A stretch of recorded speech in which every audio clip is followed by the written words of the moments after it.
Bom, aí pessoal, os ambientes, né? Quanto à formalidade nos ambientes, a gente não. Seria muito hipócrita da nossa parte achar que nós vamos sempre falar de modo formal. Não, não dá para falar isso, né? Então é lógico, se estiver conversando com a diretora de uma escola, num ambiente de juízes, promotores, enfim, com um médico, com um advogado, é lógico que a gente talvez, né, é lógico que não dá para afirmar isso, mas na maioria das vezes lançaremos mão de uma linguagem mais formal, né?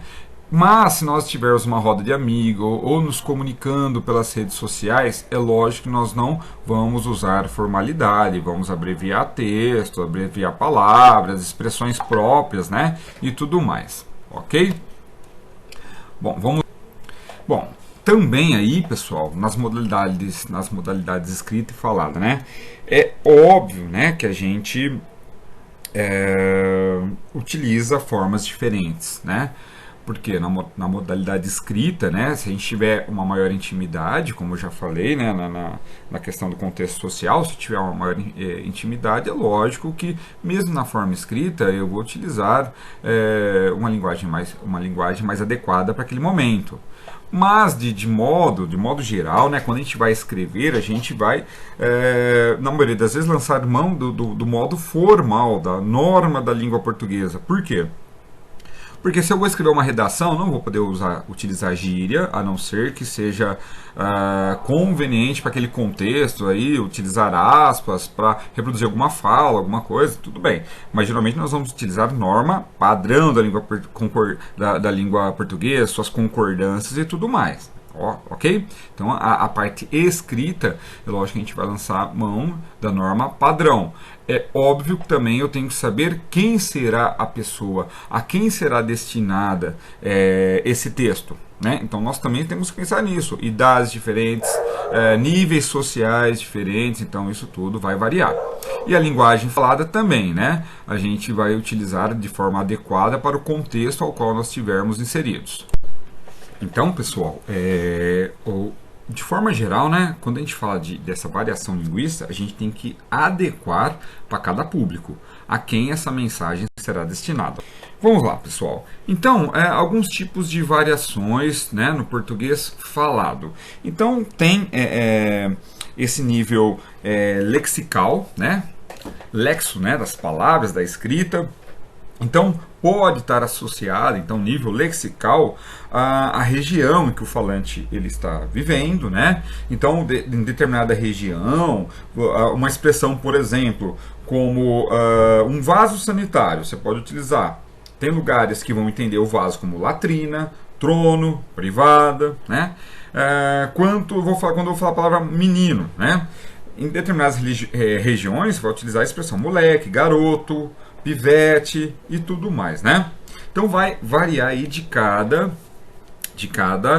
região. Então esse nível lexical vai então determinar ou vai demonstrar às vezes até a que região a pessoa vem. Então quando a pessoa vem na sua casa e ela utiliza uma expressão diferente, você fala, quê? Aí logo você vai imaginar, será que esse cara aí acho que é do sul, é do norte, nordeste, tudo mais, né?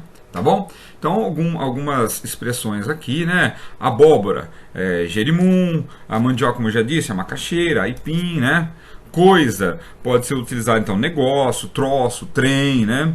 Então, apressado, avexado, o semáforo, sinaleira, farol, então vai variar aí conforme o local, né, de onde a pessoa veio. Pessoal, pode ver que eu mudei um pouco a imagem aqui, agora eu utilizei esse formato de imagem mesmo, para a gente falar um pouquinho do nível fonológico, né? O que é o nível fonológico? Né? Ele está ligado aos sons da linguagem humana, né? A fono. Então tem pessoas que às vezes vão ter dificuldade para expressar uma palavra, não porque ela quer, não porque ela não conheça, né, a língua padrão, a língua portuguesa, mas sim porque ela tem problema de fono, né, da própria fala em si, né? Então aqui alguns exemplos, né? Então pode ser uma redução do diálogo, do ditongo A, do vocal, né? Então a pessoa não fala calouro, a pessoa vai falar calouro. A pessoa não vai falar maneiro, vai falar maneiro. Então, essa redução do ditongo a vogal, né? Então, ao invés da pessoa falar baixo, a pessoa vai falar baixo, né? Outra coisa aqui que eu coloco como exemplo, a troca de LH por I. Então, ao invés de falar alho, vai falar aio. Ao invés de falar velha, vai falar véia. Ao invés de relho, vai falar reio, né? Então, essa é a forma, a pessoa trocando o LH por aio, né? Então, tem o segundo tópico aqui, transformação de proparoxítono em paroxítono, ou seja, ao invés de a tônica estiver ser lançada aí, né, na antepenúltima, utiliza na penúltima. Então, ao invés de falar árvore, que é uma proparoxítono, fala arve. Fígado, fala figo, né? Ao invés de falar córrego, fala corgo, né? Bom, e troca, né, de o e e, né, por u. Então, ao invés de falar moleque, vai falar moleque, né? Olha, moleque, moleque. Belo, vai falar belu, né? E tudo mais. Mas também há momentos aí de acréscimo de vogal, né? Então, ao invés de falar advogado, vai falar advogado. Ao invés de falar optar, vai falar optar, né? Enfim, né, esse é o nível fonológico que tem a ver com a origem dos sons, né? E lembrando, pessoal, às vezes a pessoa não fala errado porque ela quer, mas sim por problema de fono, né? Bom, agora nesse nível morfológico, né? Lembra que quando eu ensino vocês, eu falo de palavras, eu falo que a morfologia ela estuda a palavra isolada, seu significado isolado, né? Um grupo de palavras que tenham um significado, né? Ou me remete a pensar numa classe de palavras e tudo mais, né? Então, assim, o nível morfológico, pessoal, então, muda um pouco até o significado, né, daquela classe gramatical da palavra, vamos dizer assim, né? Então, olha só esse primeiro, a redução de NDO, né, no gerúndio. Então, ao invés de NDO, vira NO. Então, ao invés de eu falar estudando, eu falo estudando. Cantando, eu falo cantando. Olha só que grave isso, né, se nós pensarmos na norma culta, né? Mas estamos falando de variações linguísticas, pessoal. As variações linguísticas, elas têm até uma certa aceitação, porque ela vai analisar o contexto ao qual a pessoa está inserido. Outra coisa, né, é quando perde desinência, né? As desinências verbais, olha que coisa. Então, a palavra correr, por exemplo, ela está no infinitivo. Então, quando eu falo correr, ao invés de falar correr, eu falo correr. Olha que coisa, eu estou mudando, né, a desinência de um verbo. Ao invés de eu falar eles comem, eles comem. Quer dizer, eu estou mudando a pessoa que está falando, né? Eu estou tirando a palavra que estava na terceira pessoa do plural e passando ela para a terceira pessoa do singular. Ele come, né? Então há um certo problema se a gente pensar na norma culta, tá bom? Falando aqui do nível sintático, lembra que a sintaxe, a sintaxe, perdão, ela é o contrário da morfologia, porque a morfologia eu analiso as palavras de forma isolada, né, e atrelo, né, linko essa palavra a uma classe gramatical. Na sintaxe eu já analiso as palavras de forma contextualizada, né.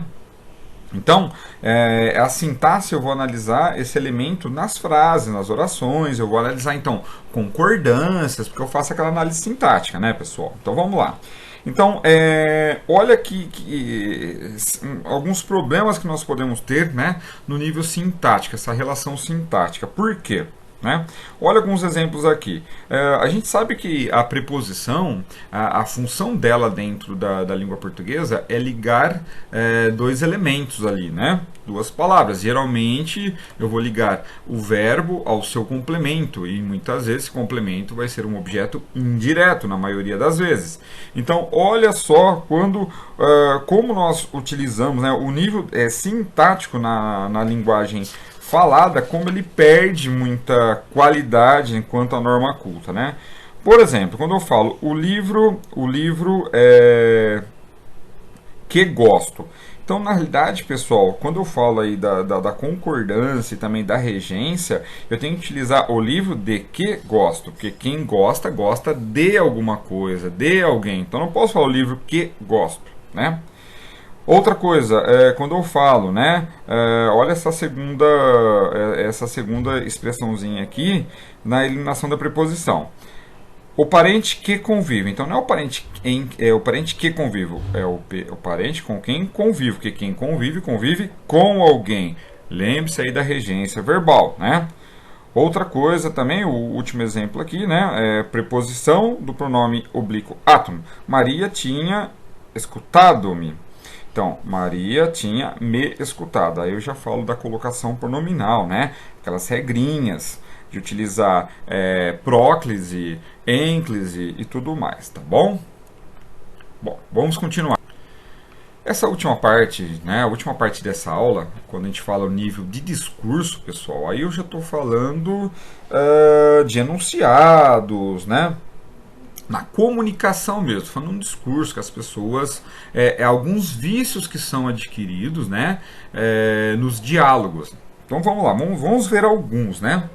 Então aqui, pessoal, principalmente, né, quando começa a escrita aí, envolve os conectores, isto é, as palavras que encadeiam trechos discursivos. Então vamos lá para alguns exemplos, né? Olha alguns vícios que nós temos, né? As palavras daí, aí, né? Então, daí eu olhei para o lado, daí pensei, aí achei melhor não. Então, pessoal, ao invés de utilizarmos, né, alguns conectores, conjunções adequadas, nós acabamos utilizando a repetição de termos, né? Outro que é muito utilizado, né, comum, o emprego de onde como conector universal. E na realidade o onde só remete a lugar. Então aqui, o pai dele morreu, onde ele precisou largar isso tudo. Então não tem nada a ver aqui. O onde ele só é utilizado quando eu retomo, quando estou falando de lugar. E aí o terceiro tópico aqui, as expressões de caráter discursivos.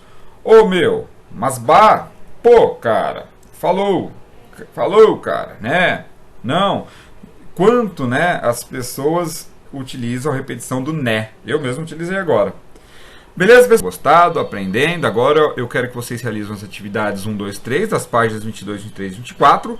Para me entregar essas atividades eu quero hoje ainda, até o meio-dia. É lógico, se não terminar até o meio-dia, me chame em particular que eu vejo uns minutinhos a mais, aí alguma outra forma, me expliquem qual o problema, a gente conversa, tá? Não vou prejudicar a ninguém, eu sei que essa aula acabou saindo um pouco tarde hoje, então a gente pode negociar, tá bom? As atividades 1 e 2 da página 29 e 30 é para a próxima aula, tá bom? Um grande abraço a todos, pessoal, fiquem com Deus.